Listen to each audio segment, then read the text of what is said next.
Uncle আমাকে ডেকেছিলেন। বসো এখানে, তোমাকে আমার মেয়ের সাথে পরিচয় করিয়ে দিই। রায়সাকে ডেকে দাও তো। আচ্ছা আঙ্কেল, এত বড় বাড়িতে আপনারা মাত্র 3 জন থাকেন? আমরা ছাড়া আর কেউ থাকে না। বাবা আমাকে ডেকেছিলে? মা, এদিকে আয়। ওর নাম হলো আরিয়ান রহমান। এবার থেকে ও আমাদের সাথেই থাকবে। আর শোন, কালকে ওকে নিয়ে কলেজে যাবি। ও তোর সাথেই পড়ে, সেম ইয়ারে। আমি প্রিন্সিপালকে সব বলে দিয়েছি। আচ্ছা ঠিক আছে, যেমন তোমার ইচ্ছা। আর শোন, ও কিন্তু এখানে নতুন এসেছে। ওকে বিকালে জায়গাটা একটু ঘুরিয়ে আনবি। ওকে আব্বু। এদিকে রাইসা রুমে গিয়ে মনে মনে ভাবছে, আমি কিনা ওই খ্যাতকে নিয়ে ঘুরতে যাব? কোথা থেকে এসব আপদ চলে আসে কে জানে। এইসব ভাবছিল। হঠাৎই রাইসার মোবাইলে কল আসে।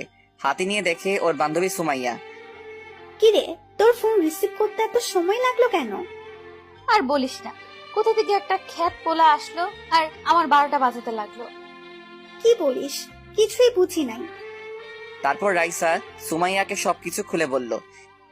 এখন তুই বল, ওর মতো খ্যাত ছেলে কি আমার সাথে যায়? না, কিছুতেই চাই না। একটা কাজ কর, তুই ওকে নিয়ে বিকেলে আমাদের আড্ডা দেওয়ার জায়গায় চলে আয়। তুই কি পাগল হলি? ও আমাদের সাথে আড্ডা দিবে? আমি তা বলি নাই, তুই ওকে নিয়ে আসিস, তারপর আমরা ওর ক্লাস নেব। আমি কি বলতে চাইছি তুই নিশ্চয়ই বুঝতে পারছিস। বাহ, তোর মাথায় তাহলে একটু হলেও বুদ্ধি আছে। কেন, তুই কি সেটা আজকেই বুঝতে পারলি?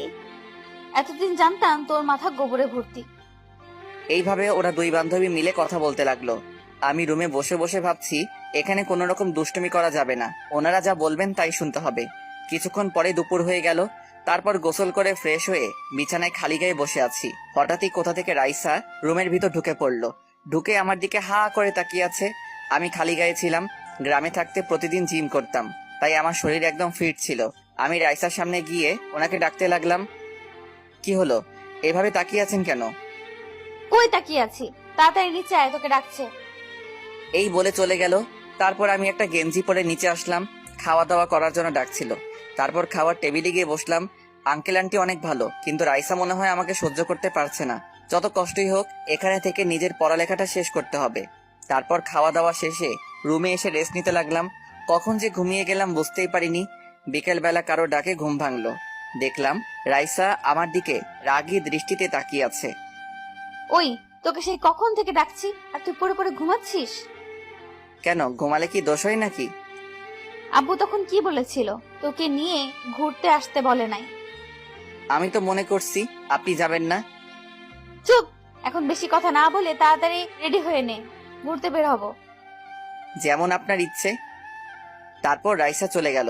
কিছুক্ষণ পরেই রাইসার সাথে ঘুরতে বের হলাম। রাইসার একটা নিজস্ব গাড়ি আছে, ওটা নিয়ে বের হলো। আমি গাড়ির পিছনে বসলাম। রাইসা শার্ট প্যান্ট পরে বের হয়েছে, যেটা আমার পছন্দ হলো না। আপনারাই বলেন, এগুলো কি মেয়েদের পোশাক?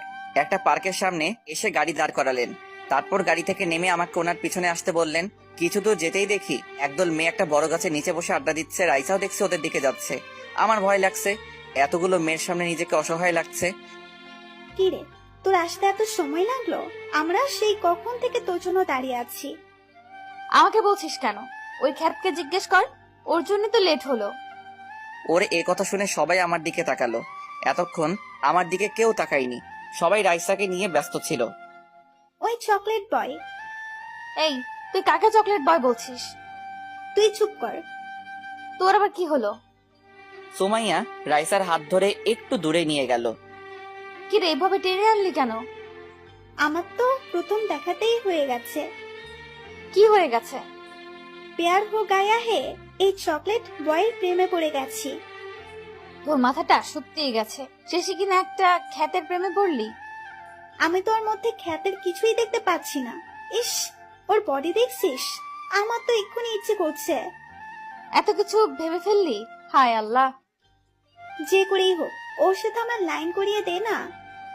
এসব করে লাভ নাই, ও প্রেম করবে না। কেন, তুই কি ওকে প্রপোজ করেছিস নাকি যে বলছিস ও প্রেম করবে না? তুই পাগল হলি? আমি কিনা ওকে প্রপোজ করবো? হাসাইলি। এদিকে আমি দূরে থেকে অসহায়ের মতো ওদের দিকে তাকিয়ে আছি। কেউ একটু বসতেও বলছে না। চল, ওর সাথে একটু মজা করা যাক। তার আগে বল, তুই আমাকে ওর সাথে সেটিং করিয়ে দিবি? আহারে, আমার বান্ধবী তো দেখছি প্রেমে একেবারে লাইলি হয়ে গেছে। দেখ, মজা করবি না। আচ্ছা ঠিক আছে, চল।